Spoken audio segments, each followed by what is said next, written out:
সবাই বলে কোনো ধর্মই খারাপ কথা বলে না, কিন্তু মুসলিমরা কেন অন্য ধর্মের লোকদের ইসলাম গ্রহণ করতে বলে?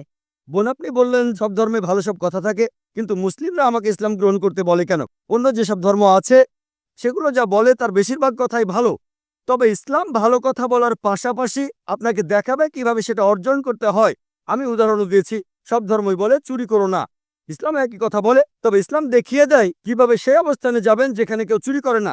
জাকাত দেন, সাহায্য করেন, এরপর কেউ চুরি করলে তার হাত কেটে ফেলেন, তাহলে চুরি করা বন্ধ হয়ে যাবে, কোনো অপরাধ থাকবে না। এজন্যই আমি বলেছিলাম যে ইসলাম ভালো কথা বলার পাশাপাশি আপনাকে দেখিয়ে দেবে কিভাবে সেটা অর্জন করতে হয়। যদি সর্বশক্তিমান আল্লাহ যে কোনো কিছুই তৈরি করতে পারেন, কেন তার সমস্ত পৃথিবী তৈরি করতে 6 দিন লাগলো? বোন প্রশ্ন করলেন যে আল্লাহ যদি যে কোনো কিছু সৃষ্টি করতে পারেন তাহলে কেন 6 দিন সময় নিলেন? বোন, আল্লাহ যদি চাইতেন একদিনে সৃষ্টি করতে পারতেন, তখন আপনি বলতেন যে কেন একদিনে তৈরি করেছেন, 6 দিনে কেন নয়? কারণ আল্লাহ 6 দিনে এটা বানাতে চেয়েছেন। কোরআন বলে যে আল্লাহ যা ইচ্ছে করেন তাই সৃষ্টি করতে পারেন।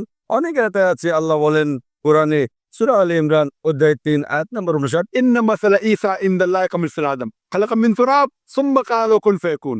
আল্লাহ আদম আলাইহিস সালামকে সৃষ্টি করেছেন যেমন তিনি যীশু খ্রিস্টকে সৃষ্টি করেছেন ধুলো থেকে, তিনি বলেন হও আর তা হয়ে যায়।